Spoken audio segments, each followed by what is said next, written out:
과 7절 말씀입니다. 제가 아는 성경으로 신약 성경 306페이지입니다. 갈라디아서 4장 6절과 7절 말씀 제가 봉독해 드리겠습니다. 너희가 아들임으로 하나님이 그 아들의 영을 우리 마음 가운데 보내사 아빠, 아버지라 부르게 하셨느니라. 그러므로 내가 이후로는 종이 아니요 아들이니 아들이면 하나님으로 말미암아 유업을 받을 자니라. 아멘. 우리 옆에 분들과 인사합시다. 만나서 반갑습니다. 다시 한번 인사합시다. 오늘도 큰 은혜 받읍시다. 오늘 우리가 읽은 말씀을 통해서 주의 임재 안에 사는 삶, 주의 임재 안에 사는 삶이라는 제목으로 함께 은혜를 나누길 원합니다. 여러분, 우리가 인생을 살면서 넘어질 때가 많이 있습니다. 실패하고 쓰러질 때가 많이 있습니다. 왜 우리는 이처럼 실패하고 넘어지고 쓰러질까요? 그 이유는 세상에 아무도 없구나, 나 혼자구나 하는 생각을 하기 때문입니다. 그러한 생각이 나를 사로잡기 때문에 우리는 넘어지고 쓰러지는 것입니다. 그러나 분명히 말씀드릴 수 있는 것은 우리는 결코 혼자가 아니라는 사실입니다. 온 세상 만물을 창조하시고 지금도 다스리시며 섭리하고 계시는 전능하신 하나님께서 언제나 저와 여러분과 함께 해주십니다. 맥스 루카스 목사님의 책 가운데 나는 작아지고 하나님은 커진다라는 책을 보면 하나님 중심으로 살다 보니 내 마음대로 할 거야 라는 말은 점차 줄어들고 하나님이 무엇을 원하실까라는 말이 더 늘어났다라고 합니다. 우리가 그러한 삶을 살기 위해서는 먼저 나 중심의 삶에서 나를 내려놓고 하나님을 내 중심에 모시는 삶을 살아가는 자가 되어야 합니다. 여러분은 어떻습니까? 여러분 자신이 여러분의 주인이십니까? 아니면 주님이 여러분의 마음의 중심을 차지하는 하나님이 주인이십니까? 여러분이 예수님을 나를 구원하신 주님이라 고백하고 예수님을 진정으로 믿기로 했다면 이제부터 우리는 영의 사람이요 육의 사람이 아닙니다. 그러므로 이제 우리에게 가장 필요한 것은 하나님께서 언제나 나와 함께 하신다는 하나님의 임재에 대한 임재의식입니다. 하나님이 언제나 우리와 함께 계시기에 이제 우리는 모든 일 가운데 넉넉히 이길 수 있는 것입니다. 여러분이 어떠한 상황 가운데 있다 할지라도 하나님이 우리와 함께 하심을 온전히 믿으면 우리는 어떠한 상황에서도 승리할 수 있는 것입니다. 그래서 창세기 28장 15절 말씀에 보면 내가 너와 함께 있어 내가 어디로 가든지 너를 지키며 너를 이끌어 이 땅으로 돌아오게 할지라. 내가 내게 허락한 것을 다 이루기까지 너를 떠나지 아니하리라 하고 말씀하고 있습니다. 그렇습니다.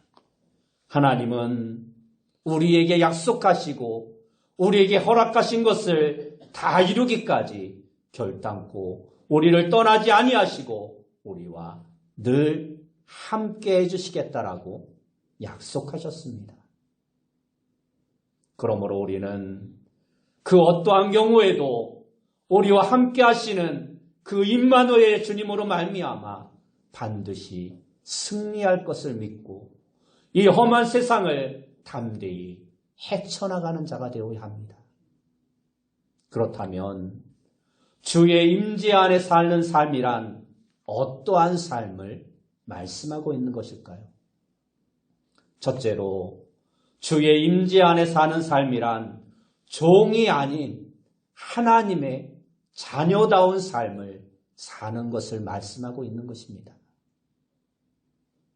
여러분은 하나님의 종입니까? 아니면 하나님의 자녀입니까? 오늘 본문에서 사도 바울은 우리 모두가 이제는 더 이상 하나님의 종이 아닌 하나님의 자녀라 말씀하고 있습니다.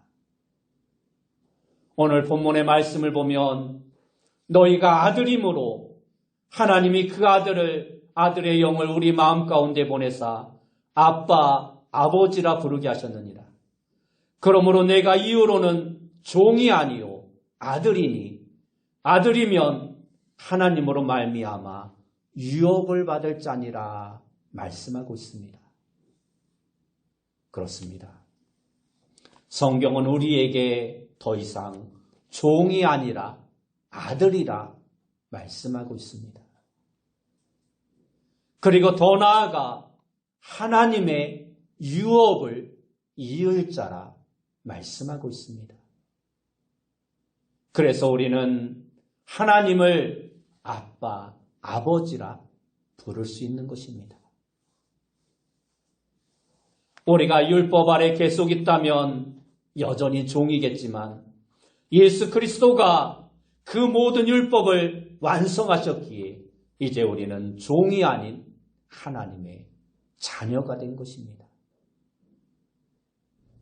오늘 본문에 앞선 5절 말씀에 보면 율법 아래에 있는 자들을 속량하시고 우리로 아들의 명분을 얻게 하려 하심이라 말씀하고 있습니다. 그렇다면 종으로서 산다는 것과 아들로서 산다는 것이 도대체 어떠한 차이가 있을까요?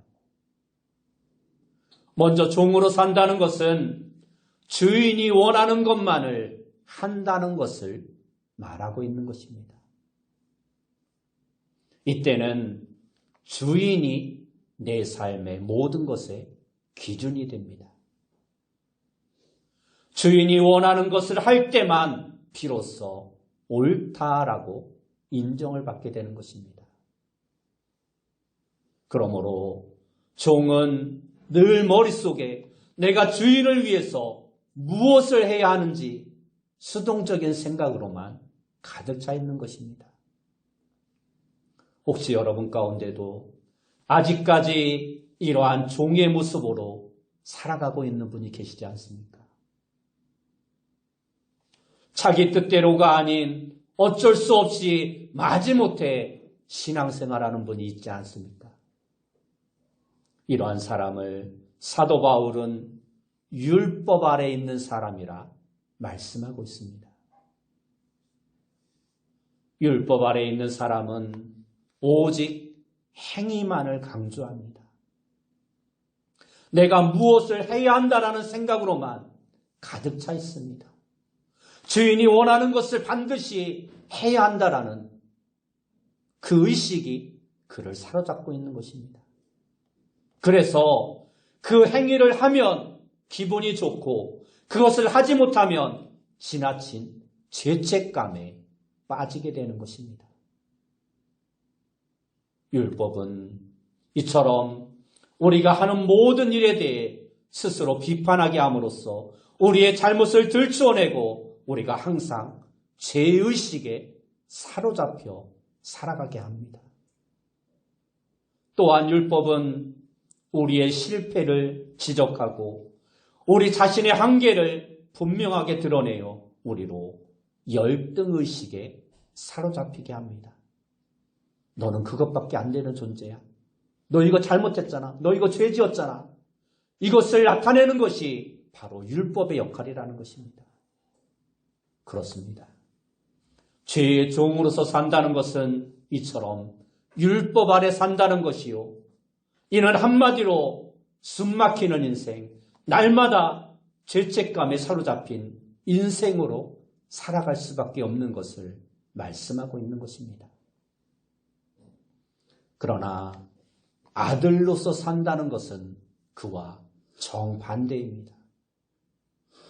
종이 주인이 원하는 무엇을 해야 하는 처지라면 아들은 그 무엇을 하고 싶다고 당당히 요구할 수 있는 신분인 것입니다.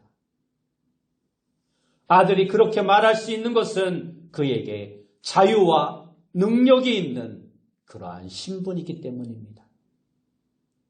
또한 아들은 상속자가 될 자라고 말씀하고 있습니다. 여기서 말하고 있는 상속자는 어떠한 의미가 있을까요? 갈라디아서 4장 1절에서 3절 말씀에 보면 아들이 어렸을 때에는 종과 다름이 없다 말하고 있습니다. 하지만 아들은 종과 달리 아버지가 정해놓은 때가 되면 상속자로서의 위치에 올라서게 됩니다. 이것이 아들인 것입니다. 아들은 상속자로 있으면서 아버지에게 얼마든지 자신이 하고 싶은 일을 말할 수 있습니다. 그리고 때가 되면 아들은 더 이상 종의 모습이 아닌 아들의 모습으로 모든 것을 누리며 모든 것의 주인으로 살 수 있게 되는 것입니다. 아들이 아들로서 살 수 있는 이유가 무엇입니까? 그것은 그다지 복잡하지 않습니다. 우리가 예수 그리스도를 믿음으로 우리는 하나님의 자녀가 되는 것입니다. 그러므로 우리는 하나님의 자녀이기에 당당하게 하나님의 아들로서 살아갈 수 있는 것입니다.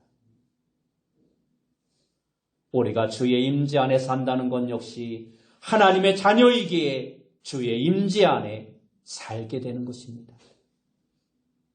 그래서 사도 바울은 로마서 8장 3절에서 율법이 육신으로 말미암아 연약하여 할 수 없는 그것을 하나님은 하신다라고 말씀하고 있습니다. 율법 아래에서 종으로 살면 율법을 다 지킬 수 없지만 주의 임재 안에서 아들로서 살아가게 되면 우리는 모든 것을 능히 할 수 있게 된다는 것입니다. 그러므로 하나님의 아들로서 산다는 것은 내 능력을 가지고 사는 것이 아님을 말씀하고 있는 것입니다. 아들이기 때문에 하나님을 우리의 백그라운드로 두고 살아가는 것입니다. 내게는 그럴 만한 능력이 없습니다. 그러나 하나님께서 나를 아들 삼아 주셨기에 당신의 아들답게 살 수 있게 해주시는 것입니다. 하나님께서는 저와 여러분들을 향해 내 사랑하는 아들, 내 사랑하는 딸이라 말씀해 주십니다. 우리가 비록 연약하고 부족하고 죄투성이라 할지라도 하나님은 그 모든 것을 다 가려주시고 너는 내 사랑하는 아들, 내 사랑하는 딸이라 말씀해 주시는 것입니다. 그러므로 이제 우리 모두는 나는 하나님의 자녀라는 이 사실을 온전히 믿으며 하나님의 아들답게, 하나님의 딸답게 당당하게 살아가는 자가 되어야 합니다. 둘째로 주의 임재 안에 사는 삶이란 주의 계명이 약속으로 느껴지는 삶입니다. 절도 혐의로 감옥에 갇혀 있는 어떤 사람이 있었습니다. 어느 날 누군가가 그에게 다가와서 예수 그리스도를 소개해 주었습니다. 그래서 감옥 안에서 예수님을 믿게 되었습니다. 그는 형을 다 마치고 추록하자마자 가장 먼저 교회를 찾아갔습니다.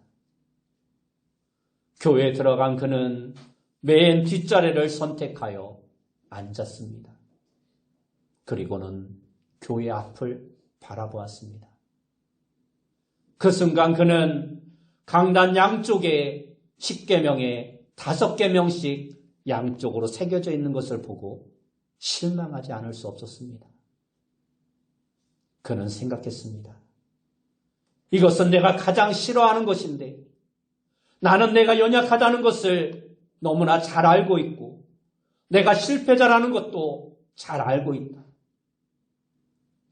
율법, 계명을 읽는 것을 나는 가장 싫어하면서 자신을 정죄하는 율법들이 앞에 써 있는 것을 읽기 싫었습니다.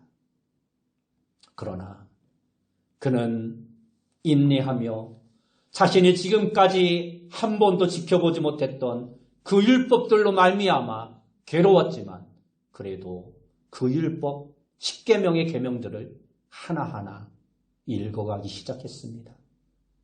그런데 놀랍게도 그 10계명의 하나하나의 계명이 이전과는 다르게 느껴졌습니다. 그는 10계명을 읽으면서 더 이상 그 계명이 명령이 아닌 약속으로 그의 마음속에 들어오기 시작했습니다. 도둑질을 하지 말라는 계명을 읽었습니다. 그런데 그 순간 너는 이제 절대로 다시 넘어지지 않을 거야. 너는 이제 더 이상 도둑질하지 않을 거야 라는 약속의 말씀으로 그 말씀이 읽어지는 것이었습니다. 순간 그는 놀랐습니다. 그래서 하나님께 묻습니다. 하나님, 왜 그렇습니까?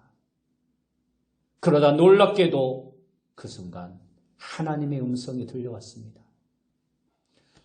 나의 영을 내 속에 두어 내가 내 계명을 지키고 내 율법을 지켜 행하게 될 것이기 때문이다.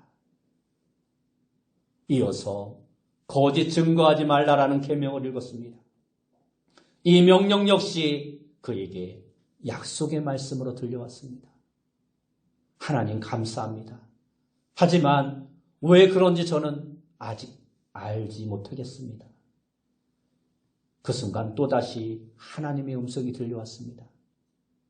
내가 내 법을 내 속에 두며 내 마음에 기록하였기에 이제 더 이상 너는 거짓 증거하지 않는 삶을 살아가게 될 것이다. 여러분, 이처럼 주의 임재 안에 산다는 것은 이제까지 계명으로 느껴졌던 것이 약속의 말씀으로 느껴지는 것을 의미하는 것입니다. 율법 아래 살게 되면 그 율법은 나에게 명령으로밖에 느껴지지 않습니다.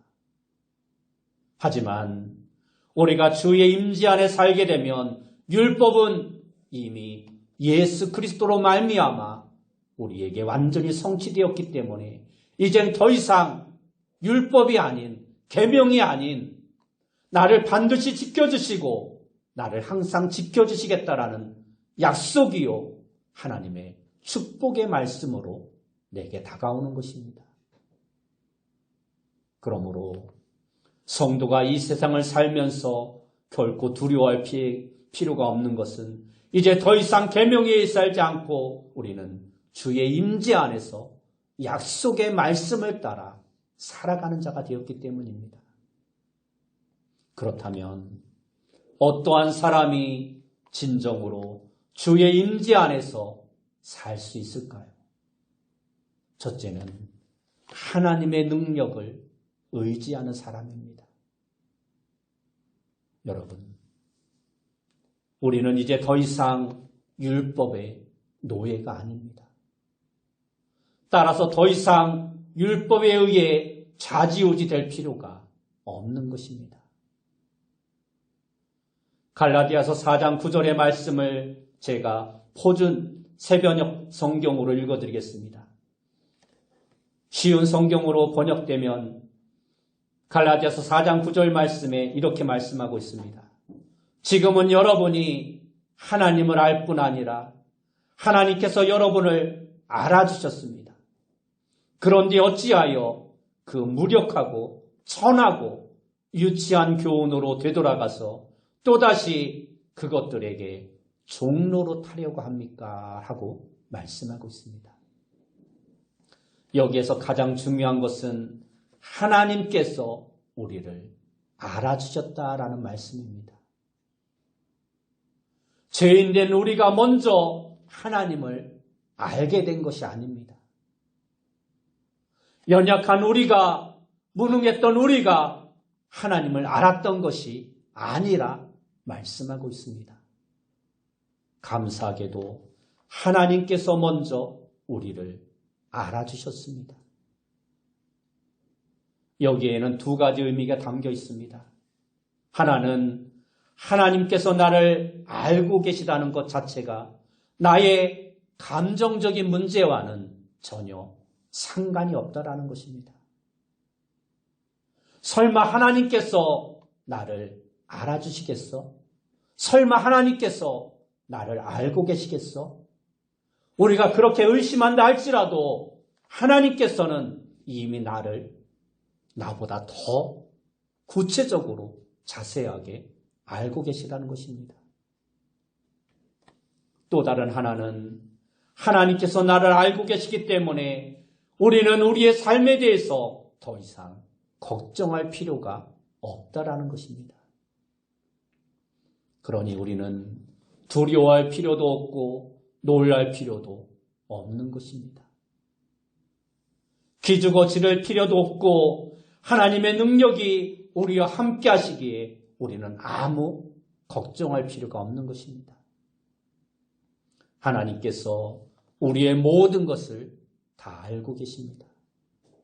그러면 우리는 더 이상 내 능력을 가지고 살려고 발버둥 칠 필요가 없는 것입니다.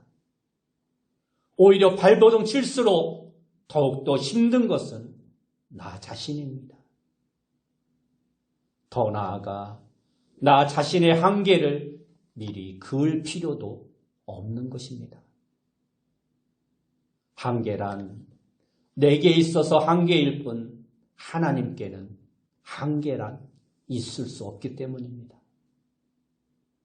그렇다면 왜 하나님께서는 우리로 하여금 우리 인생의 한계를 경험하게 하실까요? 무한한 능력을 가진 분이 왜 우리 인간에게 한계를 주어서 넘어지고 쓰러지게 하실까요? 바로 여기에 하나님의 사랑과 은혜가 있는 것입니다.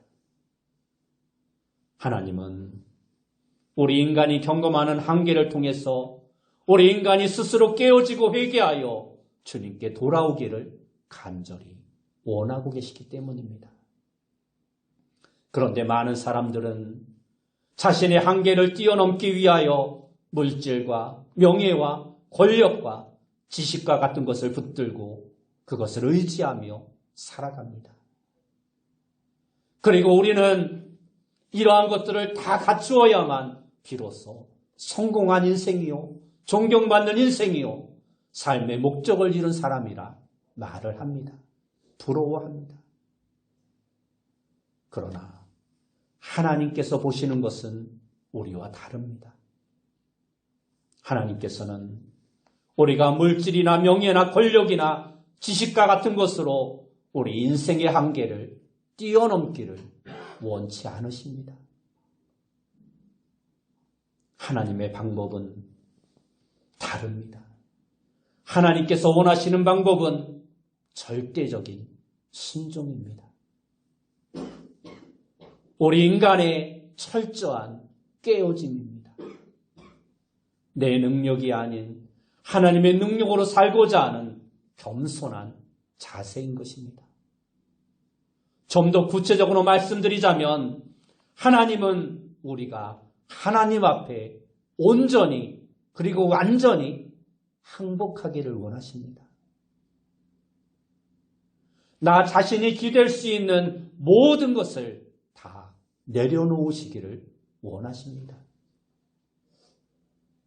둘째로 진정 주의 임재 안에 살 수 있는 사람은 예수님을 마음속에 모시고 사는 사람입니다.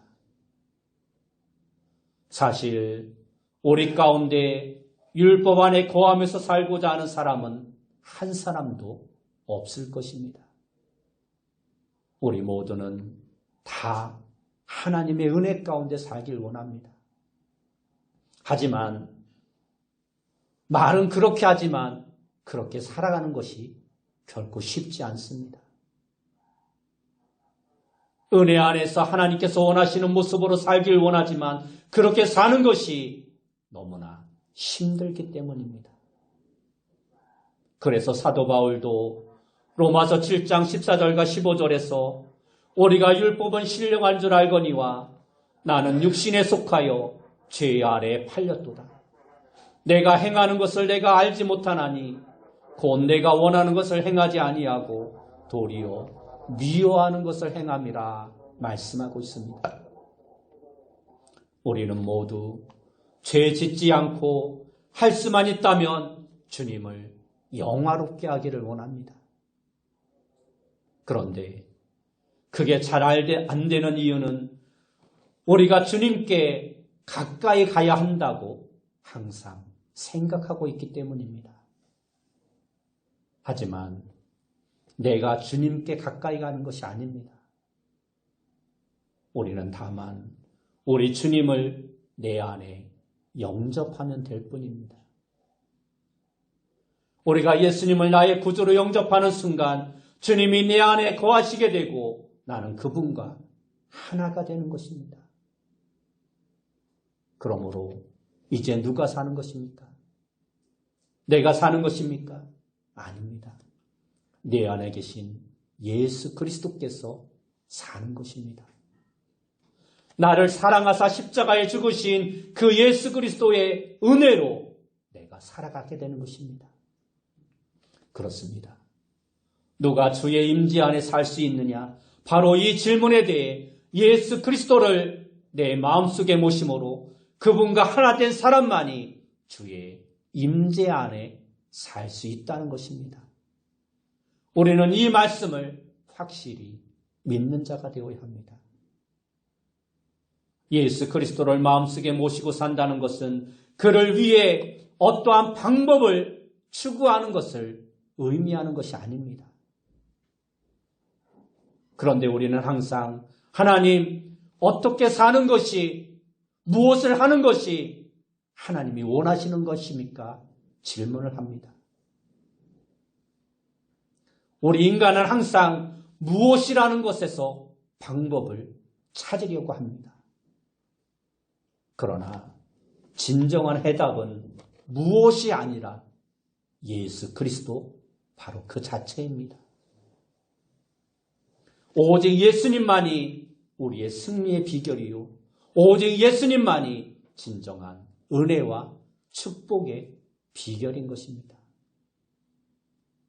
주의 임재 안에 사는 비결은 무엇에 달려있는 것이 아니라 누구에게 달려있느냐가 중요한 것입니다.